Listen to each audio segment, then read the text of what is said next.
Hello everyone, it is July 6, 2019, Saturday, around 8:58 p.m. here in New York City. So glad you can join me in this video again. So in this video, we're going to be analyzing SPY, that's the S&P 500 ETF, SMH Semiconductor ETF, GC Gold Futures, CL Crude Oil Futures, BTC Bitcoin Futures, and TSLA, that's Tesla. And toward the end of the video, I have some important channel announcement to make, so please stay till the end of the video. Alright, let's get started. So first up, let's look at the SPY, that's S&P 500 ETF. So again, we are using my proprietary Pendragon analysis system. It's a system that took me 10 years to develop, 5 years of research development, and 5 years of real-time, real market, real money testing. It's a combination of my 26 years of trading experience. So Pendragon system has 3 steps in the analytical process. Step 1 is trend and signals, then bearings and price levels. For those of you who are familiar with video, you can go back to the previous videos, so I won't go into in depth over here. First up, let's look at this thing. We have a confirmed long signal here, all right, that occurred.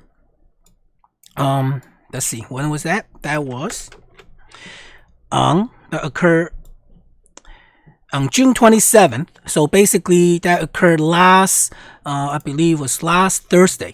Okay, so I want to take you back a little bit over a week ago. So imagine it was about last Friday. Okay, what was the most important event just barely a week ago? It seems like so long ago right now, I know, but really, it's only a little bit over a week ago. Okay, the whole world, I would say, especially in the financial markets, were holding their breath. Okay, holding its breath. The whole world is holding its breath, waiting for the outcome, of the G20 meeting, specifically between President Trump and President Xi Jinping of China. The result of the meeting, see if they come to an agreement or how is the meeting going, because they have tremendous amount of impact on the financial markets. All right, and this trading signal, actually, we had this trading signal Thursday. Okay, because G20 meeting was 28th, was over the weekend. Right, so this signal came out right before the G20 meeting, okay? And by Saturday, last week, around this time, we already know the outcome was actually quite positive for the market. So as a result, the market been going up steadily for the last trading week. Last trading week, of course, is a short week, but based on this pattern, if we, let's say, we risk 1 unit, use this previous bar, the red candle right here, as one risk unit is 1R, okay? June 26th, okay? If that's it, you got in at, well, actually, you can actually get in a little bit lower than that, 292.07, and you place your stop at slightly below around, let's say, 290.88. That's your one risk unit. The price action over the next 4 trading days, definitely already you have more than 1-to-1 risk reward already. In fact, you probably, by risking 1 unit, I'm just eyeballing here, you're probably making about at least 3 or even 4 times. Okay, so there are many ways that we can protect our position. One way that a lot of people use, is especially swing traders or short-term traders, scalpers use, is that, let's say you exit 50% of your position when you reach 1R. So if let's say you enter the market at 100, okay, and you're risking $1. So your risk is $1. That's your risk unit, 1R. So in other words, if the market went up to 101, you reach your 1-to-1 ratio, you'll exit 50% of your position. Right, then the other half, the other half 50% position, you don't have to move up your stop loss, but because by you exiting half of it, in essence, what you have done is that you already have pretty much a break-even position now. Okay, so if the market go back later on, drop below your entry price. I'm sorry, let me rephrase that. If the market drop below your stop loss point, you lost 50 cents, but you already made 50 cents. So in essence, you have a break-even trade. If the market continue higher, you can continue hold on to it. So this is one way of taking advantage of that. Okay, or another way you can do is that if based on the pattern or your trading thing, you can always exit. So basically, right now, based on this SPY, the market is right now really enter a place that either you want to scale some of it out, protect your profit. Okay, and of course the price level we're going to be watching at these 294.09. That's your first potential support, and then your 286.56 and 287.90. This is going to be your next potentially stronger support level. All right, so that's what we have for the market, because after all, the market's been going up quite strongly for a while. Usually there's a little bit pullback, and don't forget, right now we enter the summer doldrum now, so the market tends to be slower. Okay, there's not too much volume going on. Maybe it's a little bit dull market, and the market tend to be maybe up and down, maybe in a trading channel more. That's more the characteristic. So next thing we're gonna look at is SMH. That's the Semiconductor Index Etf, and it's quite interesting. We didn't have any signal like SPY. However, back in here, that was back in June 25th. That was I guess in the previous week's video, we did mention that if you want to get long, you can get long right here, because you see how the green line and the pink line, they're fairly close to each other, signaling a potential strong support. And as it turned out, that is a strong potential support. That's our step number 3, price levels. We try to see which price lines converge to a certain price level. So the market went up quite strongly. Okay, and so here again, it's more than 1 to 1 already. If you risk 1, you'll probably easily make 2 to 1 already. So you should at least scale out or get out the whole thing. Okay, and then the market pull back, and on Friday, lo and behold, look what happened. It actually it penetrated below the green line a little bit, but it matched the close above it. Okay, so right now we're gonna see if this green line 110.46 could be the first level of support for the price. And you know, if it could, then semiconductor, you know, it's gonna continue higher, right? If not, our next level is this 106.62 level. This is the level we're gonna watch out for, which incidentally is very close to this 106 level, right? Again, these two numbers converge. That's our step number 3, price levels. So this could be a strong potential support level. So at the end, after all, look at it. On all 3 time frames, the trend is up.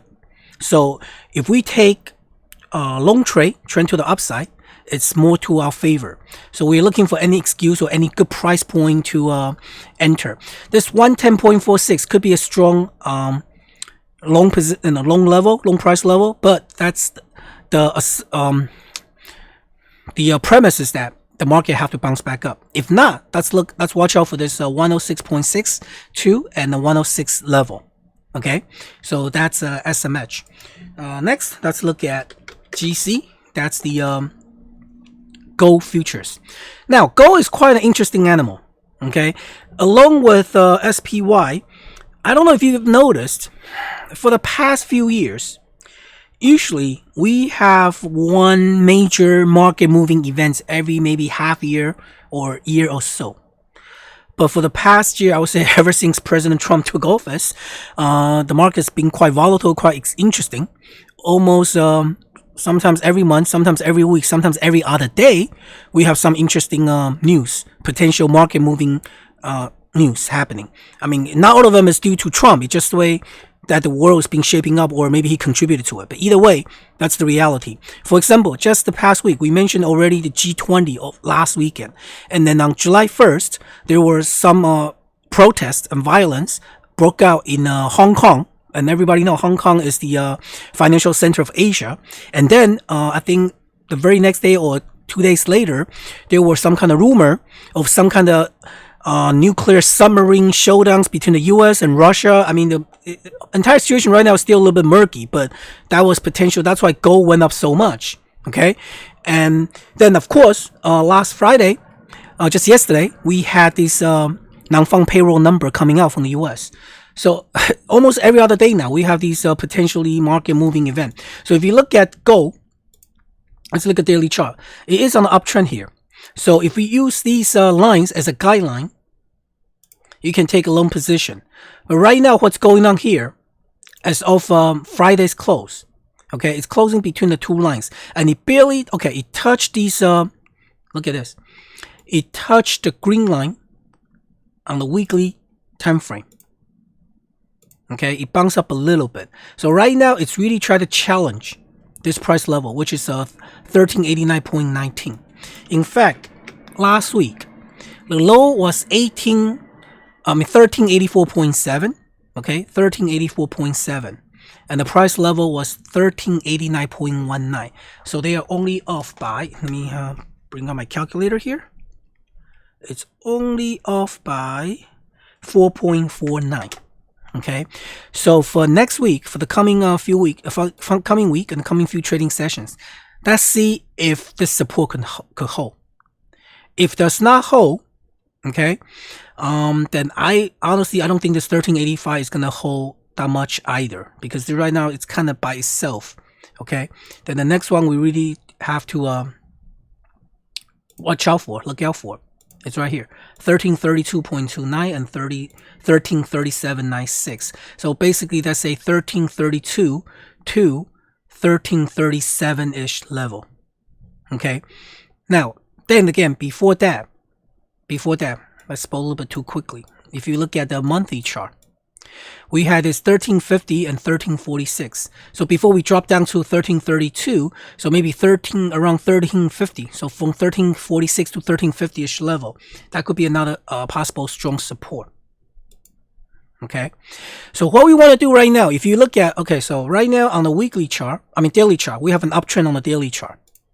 On the weekly chart for gold, we also have an uptrend. Only thing that's a downtrend for gold right now is on the monthly chart. But gold went up quite a bit last month of June. Okay, so let's see if we're gonna have if that's an uptrend indicator appear here. If it does, now if you have 3 time frame now all entering an uptrend, perhaps for the first time in many years, gold has finally now entered into a potential strong breakout mode. So that's something for us to watch out for. And what does that imply in terms of global geopolitical situations? I don't know yet. Okay, I don't know. So there's a lot of factors contributing to gold's rise. Okay, so we just have to, there's definitely a very interesting commodity that we need to monitor, because a lot of times it's strongly tied up to the performance of US dollars and a lot of geopolitical tensions and events. Okay, so let's go. Now, next we're going to look at crude oil. Crude oil is another commodities like gold that basically it has a strong correlation to US dollar and also geopolitical tension. And I remember last week when we did this, let me just clean up this a little bit. When we did this video, okay, we showed this short signal before it went up on this potential Iranian situation with the US. Okay, but I guess that kind of subsided a little bit. So gold promptly went down.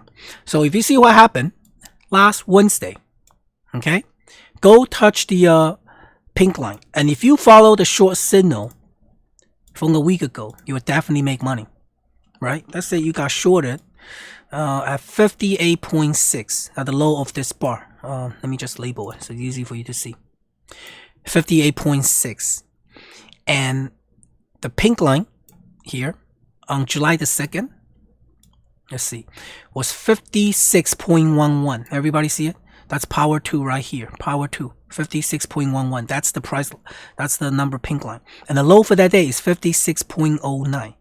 In other words, it's off by 0.02. Again, let me repeat that. The only difference is by 0.02. And actually, this is a good thing. You do one, okay, the power line, the price line to be slightly higher above the low, because we can absolutely use this price level, 56.11, as our exit price. Okay, you could put a limit order at 56.11. And the fact that the low is 56.09, that means if you put a limit order to exit, to buy, okay, to buy to close, or to buy at that price, you will definitely get filled, right? Okay, so that's why the price levels are designed this way, because we want a meaningful, a useful price level, not just something that looks good. Even if you can pinpoint down to the last tick, even that this thing give you 56.09. So what? It doesn't mean you're going to be able to, get transacted at that price. But if you put 56.11, 56.9, you will definitely get filled. All right. That's how precise and how accurate these price levels are. So now what we have is situation here in crude oil is that now it's kind of they're between the two lines now, between the lines now. On the top you have these pink and the green line, purple line act as a resistance, and on the bottom you have the pink line acting as a support, right? That is our step number 2 bearing. We want to see where the current trading price is in relation to the 3 price lines. If they're in the between, in the middle, okay, of the 3 price lines, it's a very high strong probability that now we may enter into a trading channel, okay, a trading range type of situation here. So that's on the daily chart. If we expand it even higher, okay, look at the weekly chart. Similar situation here. In fact, you can argue for the past 2.5 weeks of trading action, right? The upper bound is this purple line on the weekly chart. The lower bound is almost this green line on the bottom, okay? And on the monthly chart, by a certain extent, it's a little bit smaller scale. But so what we're gonna watch right now is, so basically, these what we're gonna watch out for crude oil. Crude oil right now has a potential of entering into a trading range, okay? But if we break out to the upside, okay, break out to the upside right here like that, our next price target is obviously 73.89 right here. So there's a potential maybe even try to challenge 73.89. That it closed at 57.51. That is over $16 to the upside. That's quite strong. Okay, in terms of percentage, let's see, 73.89 divided by 57.51. That's a 28% upsurge in the crude oil price if break up to the upside. If it's a break up to the upside. However, if you drop below all these support, okay, you got 55.77 on the lower end, go down. Then it could be another leg down because it's below all 3 lines for crude oil. So right now the odds are we might have a trading range for at least a few trading sessions. Then we'll see how this crude oil is going to come out. Okay, it can either break up to the upside 73.89 or it's going to go down, start another leg down. Okay, so that's crude oil. Next we're going to look at Bitcoin, BTC, Bitcoin futures. Now Bitcoin futures is actually rather interesting. So okay, before, a few weeks ago, we had this confirmed long signal, right? Just like previous, all these long signal make money, right? First one right here, long. This one makes money. This one made money, and this one made money. Okay. In fact, if you follow the system, even a short signal make you money, right? Everybody see S for sure. They all go down, especially this guy. Look at that. All right. So far, Bitcoin, something that's supposedly very difficult to analyze, using the system, we're actually doing quite well, right? Look at that. So anyway, let's go back to what's going on here. So okay, here we go. From beginning of June, Bitcoin already had this huge rise, and it did bounce, it did retrace. And I remember in the previous video I mentioned about we have to watch out for the pink line. And lo and behold, it did come back up. And everybody noticed that even though it's quite volatile, but on Friday, Bitcoin, green line was 11536, 11,536.34. Okay, and it closed at 11,285. Okay, so it's between the lines right now. So let's see if the trading, if there's going to be like crude oil, form some kind of trading range or, trading holding pattern for a little bit, because Bitcoin is quite volatile. So right now, because it's a volatile asset, I would strongly advise for those of you who wants to trade this instrument, don't take such a big position, and definitely use these the Pendragon 321 price levels as guide, as your guide to enter these. Enter this position, so you have a higher odds. Okay, so look at these 10,495-ish level, and the next level below that was actually 9,540, and one below that is 89.72 and 86.49. So lean against these numbers if you're going to enter long position. After all, this is a pretty strong instrument right now. Okay, so let's see how this thing play out. All I say is that proceed with caution, especially right now we don't have any additional signal coming. Right? For those of you who already have a long position, you should have gotten out already, or at least scale out. Okay, but if you wanna, you might bounce back a little bit. So just use caution. If we break up above 11,536, close above that strongly, okay, there's a possibility we might have another leg up because it's above 3 lines, right? As per our Pendragon 3 steps. Okay, signal and trends. Now, finally, let's look at Tesla, TSLA. Now, Tesla is quite interesting now. If you look at Tesla, it's obvious. Well, let's look at weekly charts more clear. Ever since, when was this? We have this DN, that's down signal alert. About March of this year, Tesla has been going down. Right? Everybody can see that. And then it's been bouncing back up. In fact, on the monthly chart, okay, on the monthly chart, as month of July, we actually have a confirmed long signal for Tesla. Okay, that's quite interesting. So right now on the monthly chart, we actually have confirmed long signal for Tesla. Okay, so now here's present very interesting situation now. And now if you look at daily chart, yes, on the weekly chart we're still in a downtrend, but on the daily chart we also have an uptrend alert that got triggered, I believe, on Monday. Okay, Monday of last week. So now 2 out of 3. It's pretty strong. So we can actually take a long position in Tesla now. Okay, and use these price levels as our guide. So although we don't have any long signal yet, confirmed long signal yet on the daily chart, but I suspect, okay, right now it seems like a Tesla might want to retrace a little bit. If you retrace to the 224.68 level or 218, or give or take between this range, okay, these price somewhere between there could be a nice potential long opportunity. You might be able to get long over there, but okay, watch your stop very closely, because again, if you drop below 212.29 or below 218, it might go down. It might start another leg down. But right now, at least for now anyway, it seems that Tesla is ready for a rebound. And if it does go up, our first price target, okay, obviously, it's this 272.70 right here, and 274.70. Those two prices are, $2 apart, fairly close. For a stock that's like $200 something, that's about 1%. So that could be your first possible strong resistance if Tesla does indeed bounce back up. Okay.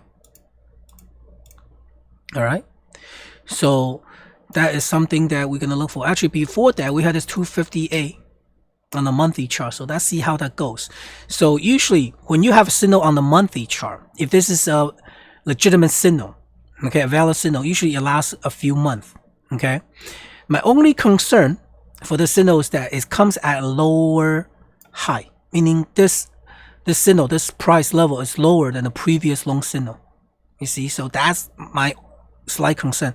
However, it does not mean Tesla cannot bounce from here. It's just that I will watch this like a hawk. I will pay more careful attention, when I'm into my long position. Okay, because what we're doing in a way is kind of bottom fishing here. While we are not catching a folding knife, but we are entering, pretty close to the bottom now. All right, so that's why the system still give you the ability. If you want to enter at low level, you could. Okay, so this is a better, a more prudent way of try to pick the bottom. Okay, you're not picking the absolute bottom because we're not catching a folding knife. We're waiting for some kind of strength to develop, and some kind of, at least putting some kind of challenge right here, like right here. Challenge the support right there once, twice, and maybe look like third time. Okay, and the uptrend indicator happened on a lower time frame, so that you have more probability. Okay, the probability is on your side. The odds are on your side. This is a more prudent trade than you just go willy-nilly try to, go long with Tesla when the stock is dropping. All right. So that concludes our analytical part. So I just want to make a important announcement regarding the channel here. Starting next week, so usually I do my as you know, I do my videos on the weekends. So actually, starting next week, I will be traveling to Asia for business trip. I will be there until about early August.